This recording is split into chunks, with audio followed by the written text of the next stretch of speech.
And just like that, we're back here at the World Championship Series as it's time for another game, and it's pretty much another elimination game. It's time to decide who goes through in second place.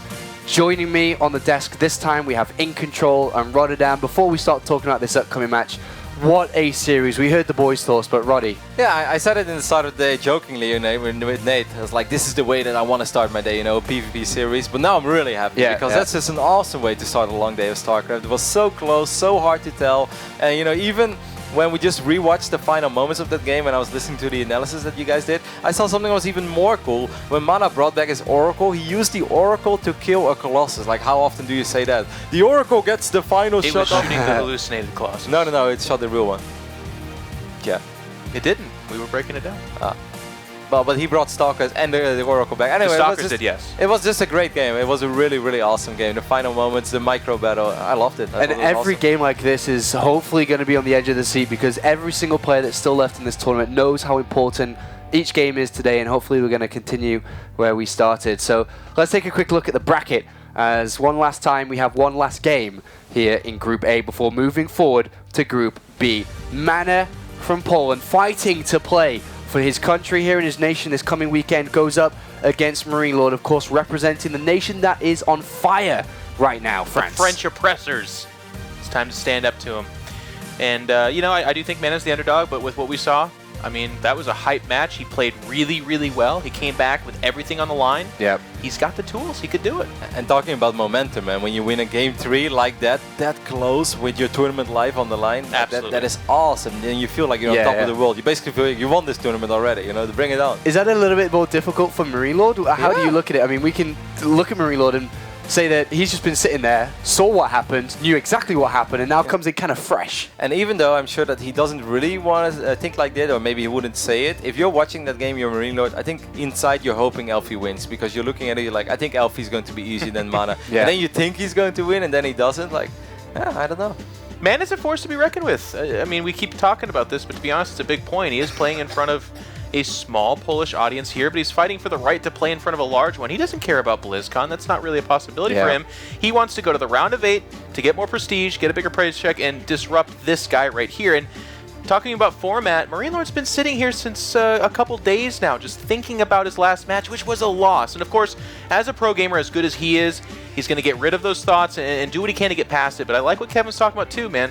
Seeing MaNa dig it out like that and clutch it up, I mean, it's got to be a little bit intimidating. Yeah, it's such a good confidence boost for MaNa coming into this cave. You already talked about it, but he sits now in front of MarineLorD, one single best of 3 away from getting where he needs to be. And you know, the craziest thing is MaNa has been on the verge of being eliminated like 4 times already this WCS season. It started off in Challenger, you know, a lot of people started watching WCS round of 16 or round of 8. In Challenger, this man was down 0-2 against Happy, one of the absolute best European Terran players, turned it around, and like I spoke with him back then on Battle, and I was like, holy man, that was amazing. And he was just responding to me in caps lock. He's like, oh my god, he's like, I thought I was so dead. He's like, after game 2, my face was on my keyboard, I was just looking down, I was like, that's it, you know, it's done.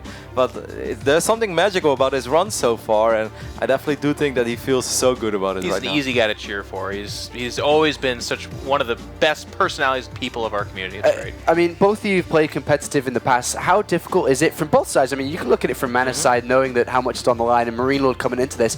How difficult or maybe how easy is it to kind of repel against all the nerves that are going to be kicking in? Obviously, there's so much there. There are, and to be honest, this is the kind of tournament where we determine what kind of player they are. Something Todd talked about in the last discussion we had. He was talking about how these guys were microing and playing as well as they did with all that pressure on the line, and to me, that's the kind of stuff you look for. There's a lot of guys that can win in the comforts of their own home. They can come in here where there's low, you know, not necessarily here, but less pressure in round of 32, that kind of stuff. But now, elimination, facing a big guy, you're one best of 3 away from that big tournament. I mean, this is where we determine that. All right, well, let's take a quick look at the map vetoes now. They have been determined between the 2 players. They've sat next to each other, they've chosen where they want to go, and it's going to be Terraform, Coda, and Cactus Valley. 3 maps that we have seen a lot over the last couple of days. Yes, for sure. I think the last map, Cactus Valley, we've seen it as well. When Lilbao played against 4GG, that can become a very, very difficult map for Protoss if it goes into 3 or even 4 bases. Like 3 is often kind of doable, but trying to go for 4 bases, then Marines and Marauders just fly in from every angle. So that could become very tricky. First map, Terraform. That's an interesting one, because Terraform is like a map that most Protoss players look at like, I kind of like it, and I feel that Terran's not the biggest fan of it. And then Coda is kind of the map what everybody likes. Nobody really likes or dislikes Coda, but there's not too much to say about it other than the fact that I think for MaNa it would be very important to win the first 2 and basically just close it out then. Yeah, they do like it, but Coda actually has pretty skewed statistics in favor of Terran versus Protoss specifically on this map, and the numbers are taken from WCS exclusively, I believe. Yes, they are. So we'll see how that shapes up between the two. Let's have a quick look at Terraform then before we jump into the series. The players are almost ready, but before that, Terraform. Do you think this favors any side, Roddy, in the games that you've played, or Jeff? I kind of like it as Protoss for the single fact that if you drop one pylon in your main base, which I'm sure Funka is going to point out as soon as we actually load it into the game, Reapers have a hard time making it into it. I also don't feel that this is a base where there's a whole lot of surface area for medevacs. Like often they can drop a couple units in the corner, but it's not like you don't see it coming. With often 3 observers on the map, you'll see pretty much everything. For instance, on Cactus Valley, you're going to need 4 or 5 if you want to see everything. So I kind of think this is okay for Protoss. It's okay to hide stuff. It's okay to take care of drops. It's very okay to go up to 3 bases. Like, you know, this is one of those maps where you really can't complain about the map layout if you play Protoss. So I kind of like this as a Protoss player. It's not super hugely favored in Protoss, but it's just a very straightforward map, which is often 2 to 5 actually. They're underdogged, if you will, and I they're think underdog stats-wise. A big part of that, stat-wise, is because I think I agree with Kevin in a lot of the points. The map is kind of congested, so force fields become kind of powerful. Not the biggest of deal in PvT, but early game it helps. But once you do take that third, defending top down from your third, the classic third, all the way into your main, there's a big kind of launch pad for medevacs to come in there, and that's so common in a lot of these maps, and that's kind of the key point. Up until then, defending the natural, getting your third, like Kevin said, pretty easy. This map's not impossible to do that. Holding the third, defending the main from drops, that's where this map gets tricky. Did you say that that's the most important part here for MaNa to defend against MarineLorD? And would you say, like, the flip side of things, that's where MarineLorD's going to be focusing, drilling in? It could actually be a lot earlier, though, because MarineLorD can be very aggressive in this matchup. We've seen him play often in the past. It's often just Reaper into a Widowmine drop follow-up or Marines and Hellions, and MarineLorD is very good there. So if MaNa drops the ball one time, he's going to lose 10 plus probes, and then it's over already. So you need to survive that phase first, and then the phase that you were talking about. Okay, we'll see if you can do that, but let's check in with the predictions. Of course, we've been following throughout the last couple of days, and the experts and commentators have thrown in their thoughts once again. 7-1 in favor of MarineLorD, and that one little guy who's chosen MaNa is on this desk. Yeah, I don't know. I believe in the magical story so far. There is just something magical about it. He keeps being almost eliminated and he keeps surviving. And MaNa, there's one thing, he's been a tournament champion in the past. This guy has won pretty much the biggest StarCraft II tournaments out there in 2011, 2012. It's been a while, but he's always been around. He knows what it takes to play in these high pressure scenarios. While MarineLorD is still kind of new to it. Before he had that great run in Season 2, MarineLorD didn't really have a whole lot to show for all the hype that he carries along. And I just feel in a clutch moment like this, and I think MaNa can be very good in PvP, or PvT, excuse me. He beat Happy. I just kind of think it's doable, but I'm not surprised that a lot of the guys think it's MarineLorD. I think it's going to be very close, but I just personally have a feeling that MaNa's going to take it. And you believe fully in the youngster, the Frenchman? I think results-wise and in terms of where these players are at, he is the hotter player. He's got more to play for. Remember, he's that outside chance at BlizzCon, and he really needs to, he has to win here. And he believes he can. He believes he can. Thank you very much, gentlemen. It's time to go to the commentary team for this one. It's going to be the old classical combo of Todd and Cloris. All right, the final match here for Group A to determine who is going to be moving on to the round of 8. We've already had MarineLorD there in our past season, and he's looking to repeat that success once again. But going up against MaNa, we have already been able to see, as they mentioned over at the desk, that he has had some clutch moments so far in WCS. Absolutely, and Roddy, though, pointed out that after a game like this, you definitely have some momentum riding for yourself, and I really agree with that. Where like MaNa right now, he must feel like he's on top of the world, and it's not over yet. He needs to win one more series.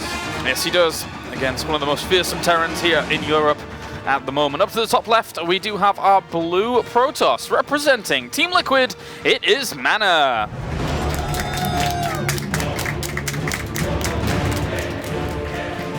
Down to the bottom right-hand corner. Interesting stuff. We do have our red Terran representing Team Millennium. It is MarineLorD.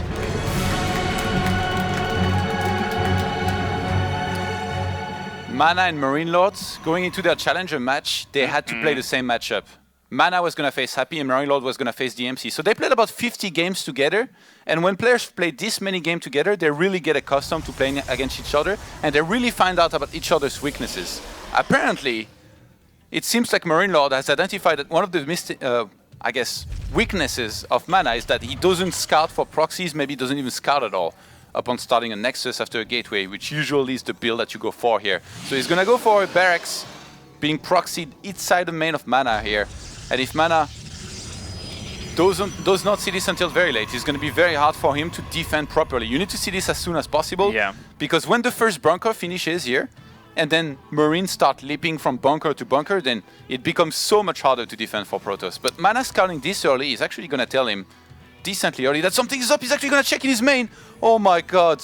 MarineLorD's plan comes crashing down. He has to cancel the barracks immediately because he wasn't going to finish anyway. And MaNa somehow figured out that this may be happening. He starts a second gas. Forcing the cancellation there is very good for MaNa here. This SCV is just going to move on around and have a look, see what's going on, because behind all of this, he's got his barracks on the way, and MaNa already knows that he is significantly forwards here in this game. Yeah, this is a big deal here. We just saw MaNa is going to get a nice lead here from this. Starting the second gas, he might be thinking that because the barracks of MarineLorD here was delayed so much, he can maybe just go into something like an Oracle and keep MarineLorD pinned on one base while he's going to expand himself, or he might just try to, I guess, be aggressive here with something. I mean, you said before the series started that, you know, MaNa might be riding a high from that previous series, being able to keep himself alive, but now after being able to thwart something like that in the start of this series, it's got to give him even more of a morale boost. I mean, it's nice, but it's not like he scouts it and he's going to be really far ahead. If MarineLorD had committed, MaNa would have won right out, but MarineLorD very quickly cancelled upon being scouted, and he's going to need not to get rattled here to try and keep up with some kind of plan B here. Which, by the look of things, it's just going to be the standard Reaper into a command center. So just going to go into standard play. MaNa, on the other hand, though, 3+3 on the gases. Is it a Stargate here? Look, his pylon's ready on the top right-hand side. I think he's going to be a Stargate here. And also, he's got a pylon positioned to deny the Reaper from getting in on the right-hand side of his base here. It's one of the only locations you can really jump in there on that right-hand side wall. So Twilight Council's going to go down, though, for MaNa. Very interestingly, I guess he knew that he was going to have a Stalker and Mothership Core on time to keep that Reaper out ideally. So MaNa, whether he goes Blink or Dark Templars here, it's supposedly not going to be revealed on time for MarineLorD to maybe, I guess, react properly. I mean, that's the important thing about this Reaper, right? It's not just a usual, hey, I'll open up with a Reaper. Hey, maybe I'll harass some probes. It's specifically designed after the start of this game to get him information. It's trawling around the map. It's looking for anything that will be out of the ordinary. And at the moment, of course, it was denied at the front to get into the main. Yeah, MaNa, it looks like he wants to start a Nexus here, so not going to quite go into some kind of SOS or has one base Blink play. In this case, should be seeing a bunch of gateways, though. At least, I would say at least 2 more, maybe 3. He's actually going to put them in a corner here next to his Twilight Council as well to try and hide them. Were there to be a scan here used by MarineLorD to try and see what he's up against. Right now, MarineLorD has not spotted that probe up towards the north, which will eventually try and sneak on away. There's 2 Stalkers are going to find this Reaper and shoo it on off for now, but at least he keeps it alive. This does leave that probe in a bit of a susceptible spot because the Reaper? That's scary. Oh my god, this is bad. Yeah, that's not good. Being able to see how far units go here on a map is a big tell of whether Protoss actually wants to be aggressive. Now the scan is completely gonna miss here for MarineLorD.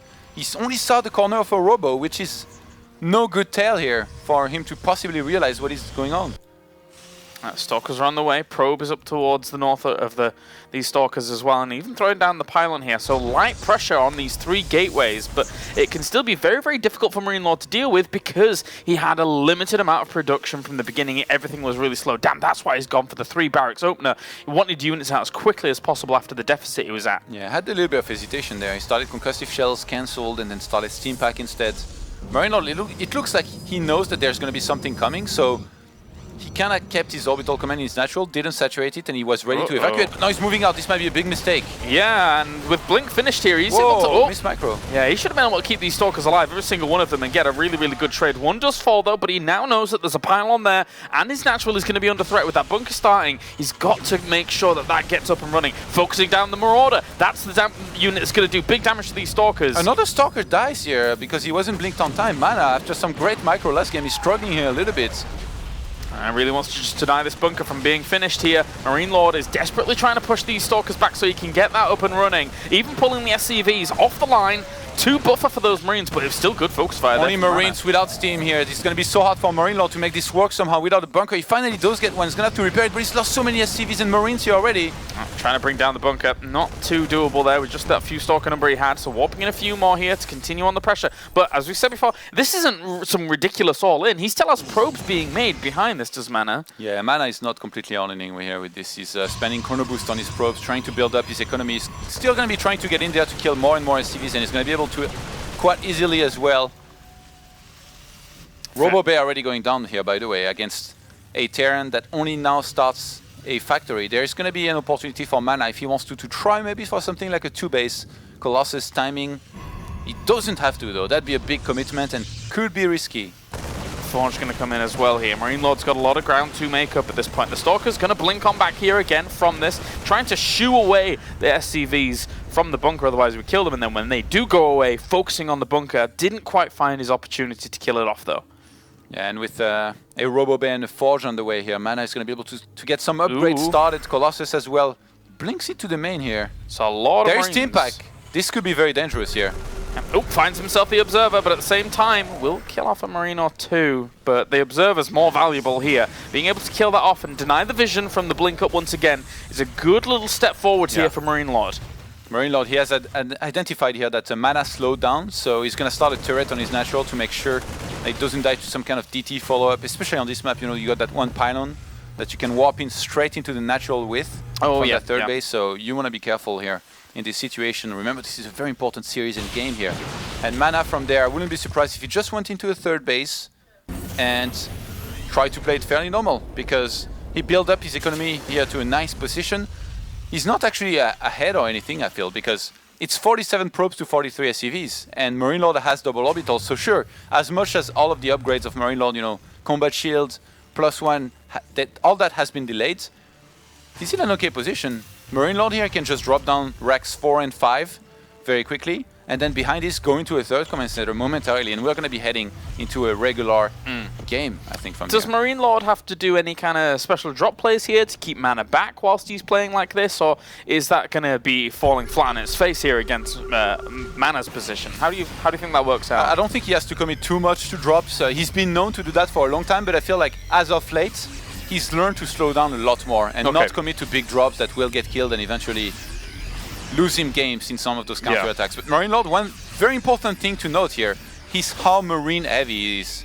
He's got so many Marines in comparison to Marauders. That's 28 Marines to 2 Marauders there. So against Colossus, the struggle is going to be real, but if he can circumvent wherever these Colossus are and drop elsewhere, attack elsewhere, do multi-pronged attacks, those Marines are going to come in very handy.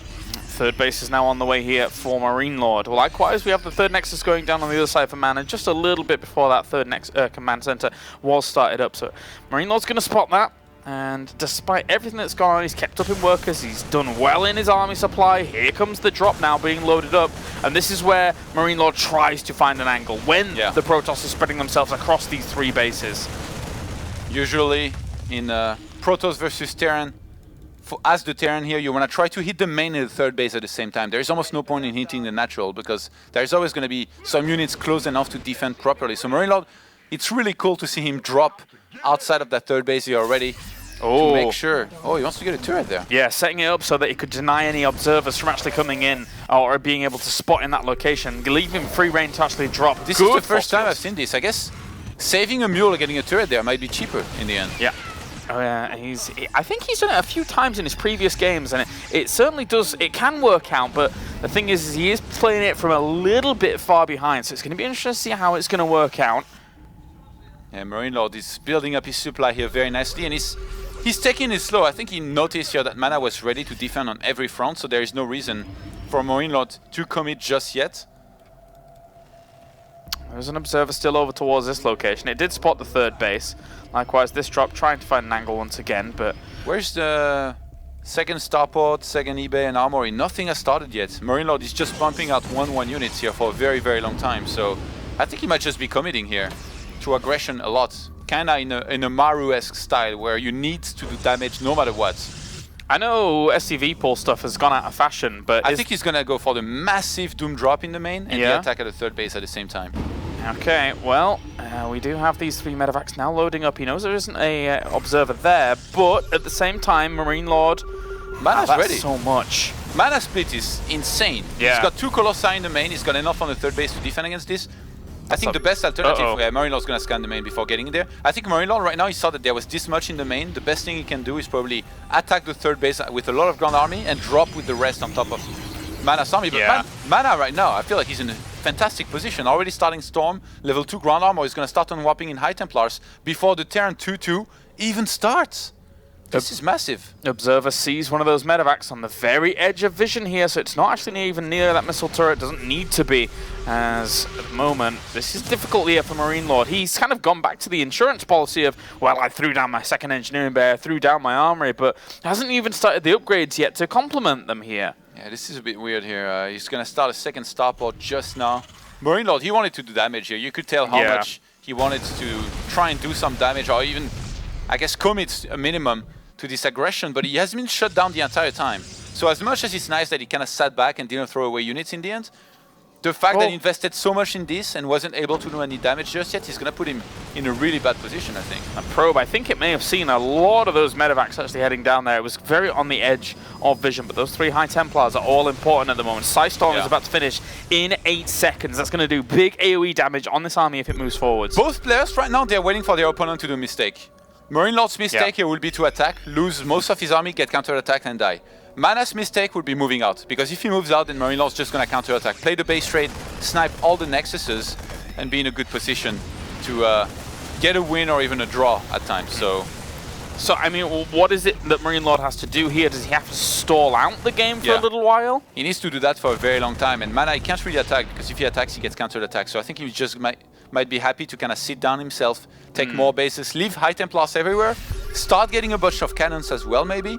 The thing is, if MarineLorD gets a whole bunch of ghosts, he's going to be okay maybe going down the line to just build up a massive army of ghosts and Vikings as well to deal with these Colossi and High Templars. Yeah, we see that being the usual go-to composition. These Marauders holding their own against these Zealots in this small choke point, and eventually they'll be able to kill those off. Likewise, there's not much on the third base. This is what I was talking about. As soon as the Protoss moves out, MarineLorD gets in there. He's going to be looking to snipe that Nexus here. He abandoned it. He abandoned his post, and that is going to die off. There's no way he's going to be able to deal with that at all.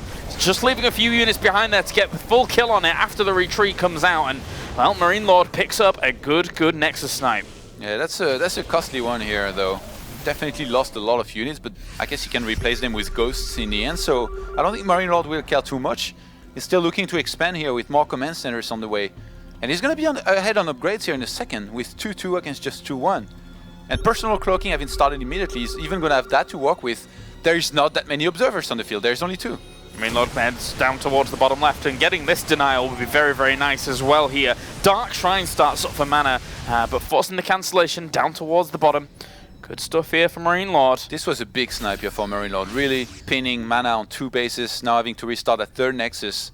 For a second it looked like he was going to be able to get up to 4 bases. Oh my god, the 2 armies. Ooh. These are not the 2 passing ships in the night. No, they've completely found sight of one another, and cannons are going to fly as we get after a lot of feedbacks going down onto the medevacs, actually. Not that many medevacs left alone, so any stim here is really going to hurt this Bioforce, but the blink forwards was very far forwards, and he did lose a few of those Stalkers. And Mothership Core was sniped as well.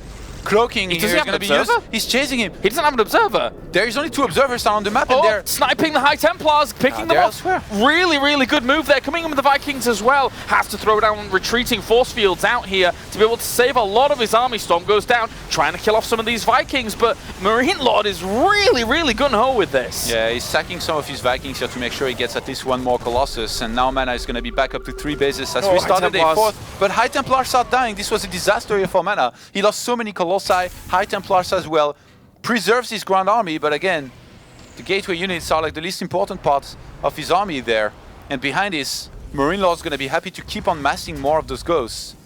He's actually got a bunch of units on that third base that he took earlier, misrallied here from one of his barracks. Yeah, that's 2 ghosts. That's quite a lot of expenditure there. But for now, he needs himself a few more medevacs out with this army for sure. He cannot continue to keep stimming with it. 3 are about to pop out here. He's still got his Viking count nice and high. Maybe wants to repair a few of those to go into this fight once again. But there's not really any storms here with this army. It's only the Colossi. The High Templars are going to come in from the back here. Why is MaNa being so aggressive? He's not even maxed out. He's got so many minerals, and he's going to be losing some very important Colossus, even though he's storms on top of the Vikings there. There's only 1 Colossus left alive here. Not that much AoE damage at all. He catches himself some of the ghosts thanks to the fact that he has an observer with the army now. But the upgrades are on the way here for MarineLorD. MarineLorD, this is just great here for him. He starts his +3 attack upgrades, so did MaNa. Second Robo is going to go down. I can't believe MaNa is only on 1 forge here, by the way.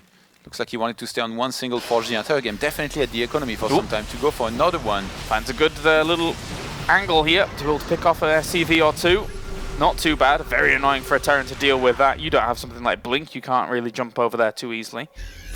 MarineLorD having double starports with 2 reactors helps so much in building up this Viking count very nicely against just 1 Robo up until now. Here comes the army once again, though. It's very, very small. The High Templar's going to try and flank and do something to this bio, but that Bioforce still remains quite strong. That 1 Colossus at the back is doing a lot. Doesn't see the warp into the left-hand side. Storms are going to hit that again. MarineLorD's going to have to back on off. Yeah, this was a little bit premature here of a fight for him to take all of these units. They are very, very low. MaNa, is he going to chase here, even though there is a planetary fortress to try and trade? He's got to be careful about an EMP on towards that army alone. I'm really surprised that MarineLorD moved out just now, because you're supposed to mass ghosts, wait for them to have full energy, and then you go for the attack. Try to deny all the storms and feedbacks that you can. Planetary Fortress helping out in that defensive posture as well. Not exactly the easiest spot there for MaNa to push into. Look at the army supply, 61 against 98 right now. MarineLorD's macro has been really on point. Look how much, he has so little minerals, even though he's mining across the extra bases up towards the top. MaNa tried to fly his Warp Prism, I think, into the main, but there was turrets there ready to receive him. And now is the time for MarineLorD to start and doing some of these drops if he thinks that there is not enough army in position. That's a great point. I mean, the entire army of MaNa is down towards the south here. But there is in-control cannons in the main, and we know how deadly these are. He doesn't have a mothership core either, so he can't recall back to these locations to try and help it on out. Will be able to drop in here, kind of cross in the T of 2 of these cannons. They'll go down very fast, and sorry, they really didn't do that much. Storm is just going to feed back, get an Archon here as well. Dark Templar was warped in to try and defend in the main here. Well, that cannon actually cut off the retreat path of some of these units, but enough die off so that there is only 1 medevac's worth of units to get out. Both flares, they actually have a very similar worker count here. And MaNa is now taking the gold base. MarineLorD here, all he has to do is wait until he has a good amount of Vikings to deal with the Colossus. And enough ghosts to make sure he can EMP the entire Protoss army over and over. And then he's going to go for the fight. And it's going to be so hard for MaNa to pull it off. What he's doing right now is very risky actually against Vikings, but MarineLorD a little bit slow to react properly to this. Medivac. Vikings. Rip. Really needs more Vikings right now. You're totally right about that. 5 Colossi against 6. Not exactly the best of numbers here for MarineLorD. If you just popped out now, they'll be looking at the stage of this game. You wouldn't have expected it to have started out with a Proxy Oracle in base had to be cancelled. Both of them, especially MarineLorD, playing this out after that kind of setback very, very well. Oh, if he goes through this, MarineLorD, this could be dangerous, but he's got High Templars and Colossus against not many Vikings and Ghosts. The Ghosts are trapped behind. Still a huge army. Good Storm will land on some of that bio towards the left-hand side here, but still the Ghosts remain. Another Storm lands down here. MarineLorD's going to be able to power on through this, though. It's such a strong bio army with those Vikings in tow, and MaNa is going to have to retreat fully out. This was way too early an attack here for MaNa, who wasn't even maxed out. He lost so many important Colossus. And behind this, he's down to 1 single Colossus against 9 Vikings. This might be a good time here for MarineLorD to try and go and snipe one of these bases, because even though there's going to be a lot on the ground, it's just going to be gateway units. He can kite endlessly. Gets another Colossus here at the gold base. Very, very nice. The MarineLorD's not even done. If this army doesn't kill him at the front, he's got 3 Ghost Academies going down at the back here. With the movement forwards, trying to kill off this. Good Storms again from the flanking High Templars. Stalkers were even doing damage at the back. The Vikings are not doing anything, sadly, for him. If he had landed those and just kited endlessly, he would have been able to maybe do even more damage there. They might take damage. Has so much minerals. Oh my god. It was Zealots underneath them. What's going on with MaNa's bank here? He's been missing a lot of those warping cycles. And that Ghost, by the way, is in enemy territories. Oh, he gets the snipe! He gets one and almost another one here before the Ghost finally dies. Spend all your energy and try and kill off what you can when there's no observer above you, and that triggers MaNa now to get an observer. Oh my god. It's nuke time. It is nuke time. 4 nukes. As Funker tries to click on it, and more things just appear on the production tab. And they are on their way. So right now, Happy is watching this game, and he's like, I always knew. It was always going to devolve into this all-out nuclear warfare here from MarineLorD. And this is very smart, because this late into a game like this, you don't want to be the one engaging into your opponent, because as Protoss, you engage into Ghost, EMP, Sniped, and as Terran, you engage into Storm, Colossus, set up in Concave. So whoever engages into the opponent is going to be at disadvantage a lot of the time. Whereas now, MarineLorD, by doing this, is going to force, I think, MaNa to engage into him. And especially these positions where there is a lot of cannons, it's going to be very important for him to try and nuke these in particular. This poor Ghost. From the shrubs, he has been attacked. I see the Observer. Oh. Too late. Does the Observer have Observer speed? It does, doesn't it? By the looks of things. No, he doesn't. Yep. He's got himself that little boost on. So there's a nice upgrade to actually have here from the Observer. To be able to just kind of keep himself way more defended in these locations. Yeah, right now MarineLorD is going to be sending another one of these in. I think MaNa is at the point, like if the first one gets revealed this easily, it's really easy behind this to anticipate the next ones, but he hasn't made that many cannons in places that he might not be able to react to this properly. Let's see if MarineLorD can somehow hide this properly here. Where is he going? All the way. He's deciding which base he's going to nuke. Does drop the first one, so that is going to try and go towards the gold base. MaNa is trying to look everywhere for red dots. He's not finding it right now. And it's on towards his gold base. Tries to evacuate out just before. Just before. I don't think he saw it. I think he heard it being close to this direction and gets out here. Another nuke got launched, I think, right? And a second one on towards the gold base, and it's just going to keep raining down. And he finds it once again here, the red dot. Oh, observers find the ghost. They're not going to be chasing it.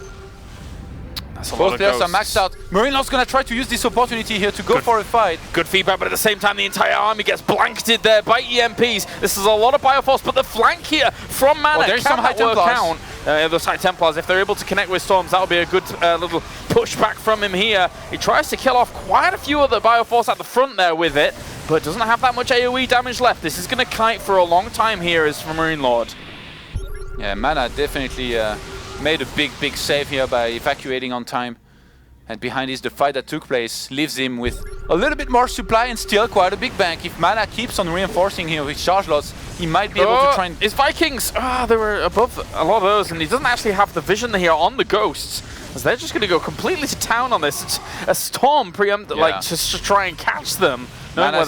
He's not doing damage on that mineral line here at this one base. For MarineLorD. Gonna have to pull back for a moment. I'm surprised they didn't drop down some additional gateways, but in the end he was able to do well enough in the fight that right now I don't think he's that threatened against this small army here of MarineLorD. Everything's so close between them. The supplies, the work count is exactly the same here at the moment. I honestly think that MaNa is pretty nervous right now, because like this kind of bank, you're never supposed to have this. You make enough gateways usually to spend that very quickly, and right now MaNa just gonna boosted out all of his, I think it's 13 gateways that he's got, and he's still struggling to spend everything. He's got so many minerals. Gonna head into first-person view of MaNa now, who has been multitasking quite well for himself. Scan would already drop on that though, with these Stalkers trying to harass, and he gets himself the sensor tower there, sending some Zealots in towards that third base as well, and warping in even more, taking the base up towards the north and setting himself up more defensive positions wherever he can. Yeah, MaNa's trying to catch a chunk of the army here of MarineLorD. It's very tense though. I mean, you need to babysit your main army while trying to find harassment opportunities anywhere. Still warping in more units up towards the top. Checking a lot of these bases as well. I think he just heard a nuke being called down. Unless I didn't. I can't quite recall. Okay, so there is definitely a nuke being called down. Oh yeah, it was over towards his third base. Here we go, maybe with the engagement, these ghosts don't have that much energy there. The MaNa Mule might be a little bit early here. Yeah, maybe. You need to wait until you won the fight, mate. Yeah, and even mining this gold base from the backside, knowing that it will be a little less vulnerable to the army's location currently. Very cool stuff. Zealot's going to be sent around though. They will be shut down. Sorry, Mule. I'm a little bit surprised that neither of them tries to hit towards the north, where the current base that were just taken have the most minerals, but I think they're both really focused right now on trying to win the fight right there. And MaNa's army is so scary, oh my god, and he's not even maxed out. He's still got supply here. He's still got room to make even more than that. 9 High Templars. As long as he has some to... Actually, he got some the High Templars down towards the bottom here with another Ghost that found it. He was looking for the flank opportunity from the shrubbery, and we'll be able to kill off a few. This has been a crazy game here. Yeah, really, really fantastic game to start things off in this best of 3. And again, both their tournament lives is on the line here. MarineLorD wants to get the repeat. MaNa wants to be on that stage in Krakow later on, as we have a huge engagement going down. Those Archons leading the charge along with the Zealots as well, going to tank up quite a lot. And actually, MarineLorD just backing off out here. It's going to be so hard for him to get out. There's not enough Ghosts here. They're out of mana as well. Oh, another great storm from a flanking High Templar here from MaNa. He's really doing the business in the later stages of this game. Up in army supply at the moment. Doesn't want to go through that choke point, though, with that spread from MarineLorD. Oh, this is crazy here. These guys, you can tell they're giving it their everything here right now. And MaNa, with the amount of High Templars that he has here right now, he must be very, very comfortable, I think, in this game with 8 High Templars around the map. Cannons protecting them as well from Ghosts and everything. It's interesting, by the way, that MaNa took that 12 o'clock base before the one on the right-hand side of his main. Why would you do that? Yeah, that is I'm going to mine the other side of the map before anything else. I guess he was scared of some shots coming from the back of the mineral line, I suppose, if some units were to be sent there. But one thing's for sure is that he didn't really anticipate this base being taken. He wanted to take it himself, but... Yeah, that one Dark Templar is going to be very annoying here. Oh, actually almost... Gonna get a Ghost. Oh, he clocks on time. Okay, good stuff. EMP. Oh, he removed his... Oh my god. Ghost versus High Templar. Rare you actually get to see that. He EMP'd the Dark Templar, but hit himself as well. And the probes. 2 players here trying... Oh my god, whoever attacks here into the other is, again, gonna have a really hard time winning the fight properly. This game's all over the place. This is pretty ridiculous. And MarineLorD is getting broke here right now, especially gas-wise. He's not doing well. How is the army here, of all places? It could get stuck. I think he has to retreat out from this location. Yeah, I think MarineLorD is... He kind of wants to try and catch this army, crush it, and then maybe try and move across the map to end it.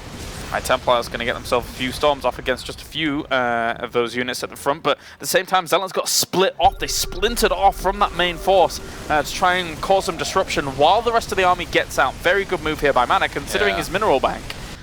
MarineLorD is missing a few very important upgrades, by the way. He doesn't have level 2 armor upgrade for his bio. These High Templars... Just any damage you can do, I suppose, with storms. If he's able to actually come in here from the right-hand side as well, trying to do some damage towards this. EMP hit in the middle of that force, though, here. How much is the bio going to be able to do against this? There's not that many Zealots to actually buffer for this ground army at all, though. The Colossus are going to end up dying off. This is so close in terms of the army supply. He needs to whop in a big chunk of units here to reinforce. More Zealots are going to come in. Storm's going to drop down from the north here, morphing in an Archon, and there's not that much bio left over because he just doesn't have the money to be able to replenish the bio. Yeah, MarineLorD is completely broke. All he's getting right now is Marines, more and more Marines. He's trying to hold on here against this army of MaNa, who didn't even need to commit, actually, because he had so many minerals. Just kiting on back. Zealot's going to come in again, trying to get a good old bio sandwich, but alas, that's not to happen. MarineLorD is going to babysit these units with ferocity because he knows that the majority of all he's got left, he doesn't have anything left in the taps. Oh my god, MarineLorD somehow chases this army here, but now MaNa with enough Stalkers to chase this down. It's going to be in a much better position, especially those 2 Colossi here that came out against the now only 2 Vikings of MarineLorD. I've watched a lot of games with Funker observing, and never have I seen some of his observing being more frantic, just during how some of these engagements have played on out here in this first game. Really impressive stuff. Even cannons towards the front to protect this pylon that he can warp in from. He has to evacuate out. This is desperate times here for MarineLorD.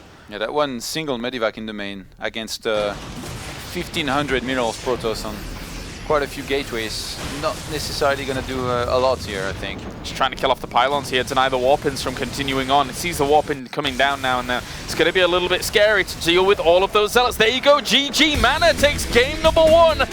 And wow, what a game number 1 we just saw. So far, for me, that's the best round of 16 game of the entire show. Yeah.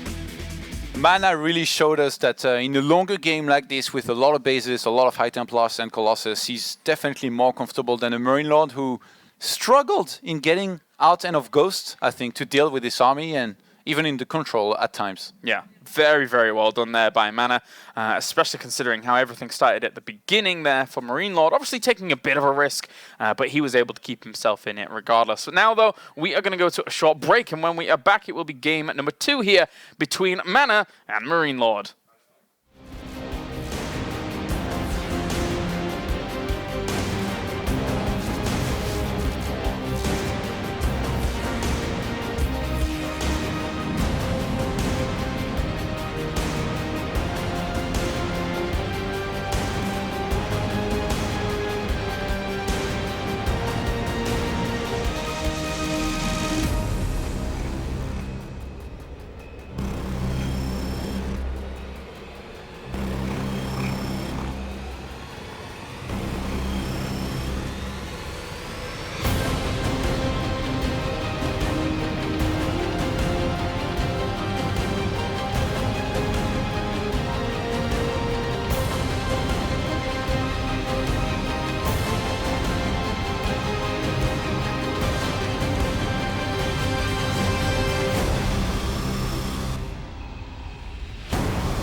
Welcome back to the World Championship Series here for StarCraft II as we get into game number 2 between MaNa and MarineLorD. And at the moment, after what we saw there from MaNa in our first game in this series, if he's able to make just one more game happen, he will be moving on to the round of 8 to play in Krakow in front of that full Polish audience. That's going to be fantastic. One of the few times I actually wouldn't be disappointed at all about being wrong with the prediction, Kairos. All right, well, let's get into it. It will be game number 2 here now. MarineLorD is looking to keep himself alive in this World Championship Series. It's one map between him and elimination here. There are a lot of French hopes riding on his back, on his shoulders. So we have spawned down to the bottom right-hand corner. It is our blue Protoss representing Team Liquid. It is MaNa.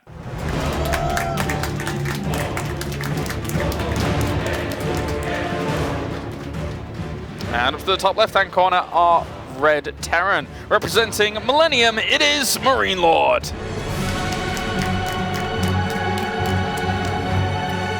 MarineLorD, I think, is not just the initial proxy that he wanted to go for that put him in trouble. It's also the fact that, again, he massed on Bio, he massed on Medivacs, he wanted to do some damage, but MaNa's defense was impeccable. Yes. The entire game. And from there, if you neglect your tech, if you neglect any kind of Vikings that you want to add onto your army to deal with the Colossus, and in particular the Ghosts, I think were a big deal. He never reached a very high Ghost count, which is what you want against this kind of big Protoss ball. In the end, I really think that this is what cost him the game. And if he wants to to win next time in this situation. If he somehow finds himself in this situation again, he's going to have to execute this a lot better.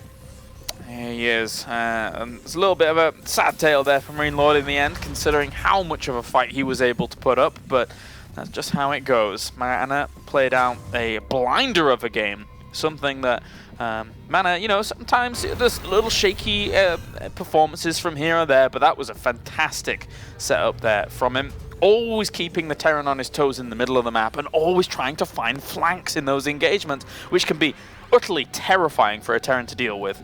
I think a lot of people as well in this going into this group, they probably anticipated this to be the winner's match with one of them advancing on to the next round already. But that was without counting too much on Zenster, who definitely ruined their plans here. Yes. And took first place in this group earlier. Yeah, we should definitely not forget about our winners today of the groups. Of course, all of these players today are going to be fighting for second place in their groups, whilst we had some just fantastic performances and upsets throughout our past 2 days, which I'm sure you can catch up on in terms of results.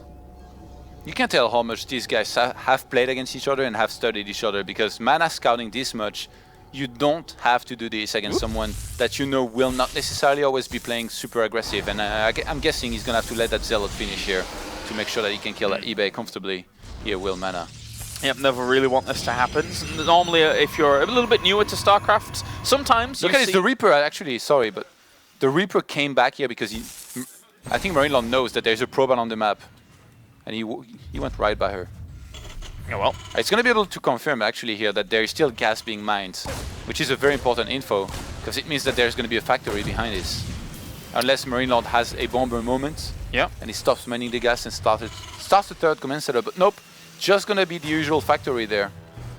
Mothership Core going to move out towards there to get kind of confirmation of what's been seen and towards the main, or at least try and get some more information alone. Reaper just going to jump on in towards the back, and there is that little wall that he's created at the back there, so the Reaper can't quite easily loop around, but that's already been spotted.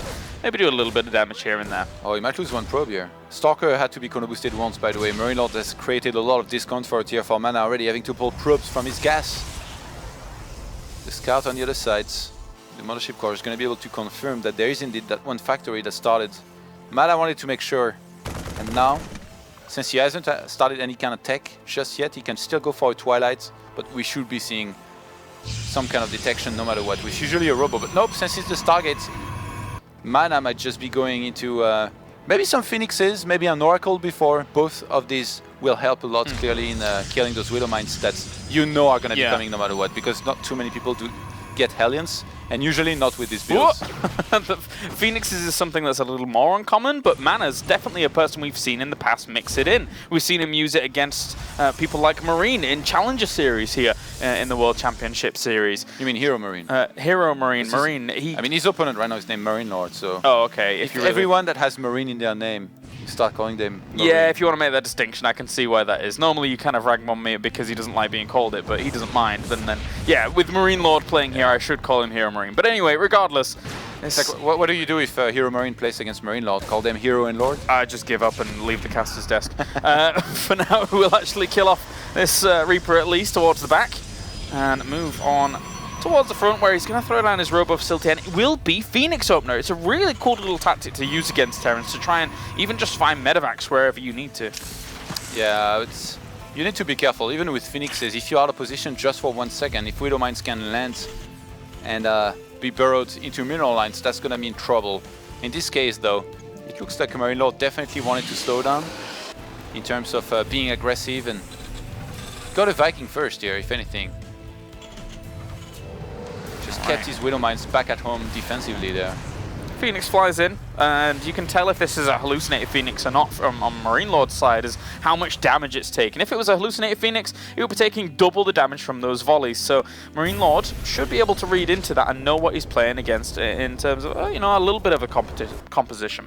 Excellent adjustment, I think, from MarineLorD, of being able to realize that this aggression wasn't going to do anything in the end if you had gone for a Medivac and Widow Mine drop. So he just kind of sat at home, burrowed these Widow Mines there, and waited until, I guess, the Protoss possibly flew in there to try and kill whatever was being flown in there, which in this case, MaNa was able to avoid. And it's just spread itself out with a few units here and there, just in case there were to be any slight drops coming in. That's a lot of Phoenixes, by the way. 4?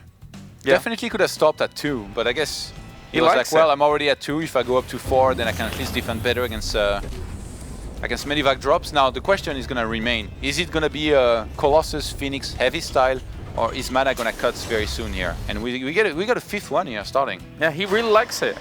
We've seen it before in those games, as we were mentioning, and it can help buffer against Viking numbers if you're committing a lot to Colossi in those later engagements. So it can be a tricky little composition to deal with for a Terran. Yeah, racks 4 and 5 is now on the way here for MarineLorD. Soon going to have the economy to start a 3rd command center very comfortably. And 4 more gateways went down here for MaNa, so he's going to go up to 5 in total. The main gets scanned. I don't think... Yeah, there was not much here to be spotted. Yeah.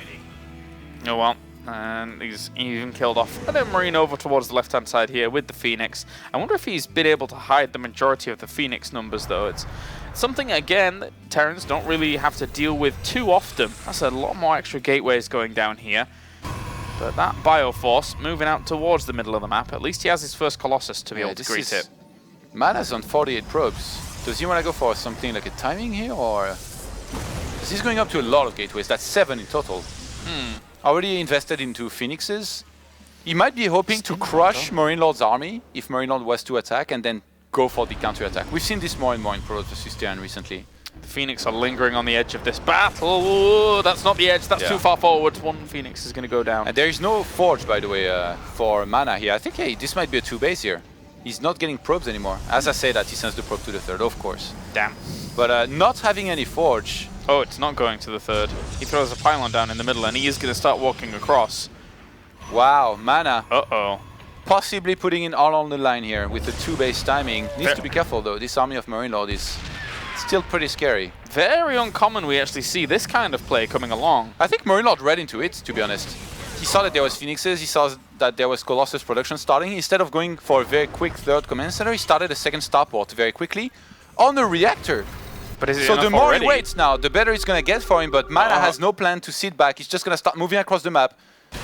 And MarineLorD's going to be doom dropping in a second. Yeah, that's 4 medevacs worth against this army that's completely in the middle of nowhere. MarineLorD now is looking to do big damage against this completely exposed main base going towards the Nexus. MaNa has no choice but to actually go for this. I don't think he does have a mothership core. Where on earth is it? I mean, he's already lost the main base Nexus. He's surrounded natural. MarineLorD's fighting a little bit too early here against this, but in terms of base trade, he's just in a great position here. He's already took down the first Nexus very quickly. He's going to be able to start flying away with his orbital commands. Like, it feels like at worst here, MarineLorD maybe gets a draw unless he's held back at home. Yeah, photon overcharge was there. Colossus just popped out. The Colossi on the other side of the map are being MaNa kept is on top of alive. the production now, and these SCVs, they're doing absolutely nothing to help. Yeah, he can't do anything with this. Any Vikings that he had before have been killed off by the Phoenix, and this army is just running away. The Widowmines can't do anything in the main base, and they're being zoned out. The Colossi go completely uncontested. I think MaNa had anticipated that this was going to happen, so he left the Mothership Core back at home and was able here to deal with this army, and in the end, not losing his Nexus back at home is going to mean the world to him, because MarineLorD is down to his last few forces. 33 army supply to 71. This is MaNa putting it all on the line with this push, and when he is able to accomplish this with this army, he's going to be able to move on to Krakow. This is amazing here from him. He chases the Vikings off once again here with the Phoenix. The natural is all that is really remaining here for MarineLorD, but he has no army at all. He has 20 army supply against 61. The SCVs are going to come off the line here. MarineLorD is trying to have some last stand, some last hope against this, but MaNa kills off the SCVs. The remaining ones come off. GG, and MaNa is not only able to make the top 8, but in his home country here. What a result here for Liquid MaNa. MarineLorD here with a lot of the correct reactions to what MaNa was doing, but in the end, MaNa just brilliant reactions to everything himself. It seems like he was just one step ahead the entire series. Not just the scouting of that proxy, but even behind this, all of the decisions. In that game here, it's so easy to mess up in this situation here as MaNa. Bring your Mothership Core across the map to hope that the Terran's going to be there so you can crush his army with a time warp. But in the end, leaving that back at home and defending against the army of MarineLorD, it put him in a great position. They are playing very, very close to us, and the first thing MaNa does, walks over and hugs his girlfriend, because that's how much it means to him here. Let's go to MaNa, who is on the desk with the boys. Thank you very much, Kalaris. Joined here by MaNa. Since you heard about the WCS coming to Poland from the very beginning and coming to the round of 32, you saw how much it meant to you in the round of 32, and you've done it. You've got your goal. You're going to play in the main event. This is a big moment for you. You said in the interviews we did in the round of 32, it's one of the most crucial moments in your career. Yeah, I've been practicing a lot, and even though I lost versus Answer, I did everything I planned to do, and it worked out just as I planned to do, and even though I lost. So I was a little bit confused after that series, but I went to Snoot, we analyzed together my mistakes and so on, and I tried to keep calm because I was doing fine. It was just one slip up in a series, and I tried to keep calm in my series versus Elfie, which is very hard as well, and versus MarineLorD, so I'm very happy now. Everyone, all of us, the casters, everyone said against Elfie, you just looked levels and levels above of what we saw you the other day. You played so very, very well. What was it that gave you the edge coming into today? What gave you that boost, and what was able to keep you playing at that type of level? I think just knowing the game a little bit better, the meta that I can abuse. But Elfie played much better than I expected him to do. I saw him playing a lot of the games yesterday and today as well, so I was getting a little bit worried, so I tried to catch up to him, and I was playing a lot as well. So we both, I think, played at our highest level, so I think it was a cool series to watch. So you made it. You're going to Krakow. You're going to play in front of the Polish crowd. They've all been cheering for you here in the studios and, of course, back at home as well. I mean, it means a lot to you. Yeah, I'm really happy for that, and I really hope the Polish crowd will not disappoint. I'll play, they will cheer, and this will be fine. Jeff? Well, even just getting into the game a little bit in that last one, what kind of what did you see to make you want to do the 2-base timing attack? I mean, with the Phoenix, it's not super common, but you must have seen something or felt something. When I scouted with the one Phoenix, I saw he didn't go for like Widowmine drops and so on because he tried to transition after he scouted my one Phoenix, so it would get shut down. And I saw the Tech Lab was not researching Steam, so it will be very, very late. And also his army, the Tech Labs, not a lot of more others would be there. So yeah, I went for it because I also kept on denying his scouting with my third. I think it was the right decision to do. Absolutely. Well, yeah. I mean, I guess. So expectations going into the quarterfinals. Obviously, we've got some fantastic players here in the Premier League. Is a round of 8 is just that's it? I'm very, very pleased with this result, or can you, obviously, I think you'd like to go to the round of 4. What do you think you can do? I can go to round of 4. Of course, depends what kind of opponent I get, but I am capable of competing with any of the left competitors. Yeah. I'm not saying I'm going to be a favorite against Bolt or Hyder or something like that, but I can do my best and prepare some stuff for that. Round of 8 is something that I wanted to achieve since WCS because I always ended up in round of 16 or round of 30 or even less, so that was kind of a good goal for me to go. Now once I'm here, I want to see how far I can go, but there's no pressure on myself. I'm not putting any pressure on myself, and I will do my best anyway. You're going to be going up against either Pult or 4GG. First place finishes from Group C and D. You cannot go up against a first place player from Group A or B. What do you think about that? Well, that's a surprise now. I don't know. I don't want to spoil anything. I think I said everything in the previous question. Okay, all right. Thank you very much, MaNa. Congratulations on going through in second place here from Group A. Let's take a quick look at the bracket as we get ready to move through to the next part of the day, which is going into Group B. Zanster is in first place that qualified the other day, and MaNa today in second place. And a massive result, not just for MaNa, but for Poland as well. Obviously, hoping and praying to have a player represent them in the playoffs, and they've got what they wanted in control. I've put this out there pretty well, so I feel like it's established. But I'm a big underdog fan.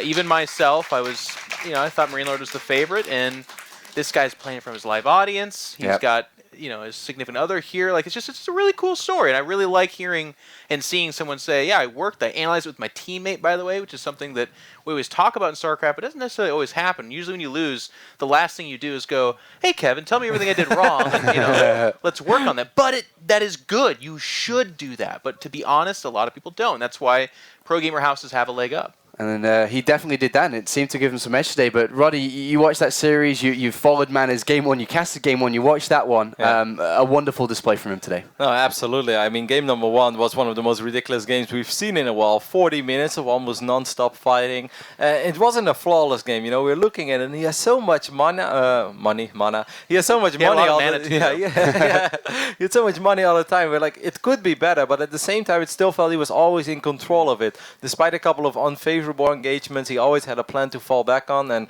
it's been a magnificent run so far, man. Like I said this before, but WCS doesn't start here. It's not these two series. It started like more than a month ago, where he was down 0-2 in Challenger. He was 1 inch away from not even playing in the round of 32, from not even playing in the round of 16, and now he makes it to the round of 8. Like, that's a unique story on its own already. Yeah, an absolutely fantastic performance from MaNa, and we're going to see this weekend if he can continue to perform as well as he did today. But that's it wrapped up for Group number A, or Group number 1, Group A. It's time to get ready for Group B and go into our next match. It's going to be Kung Fu Panda versus Sen.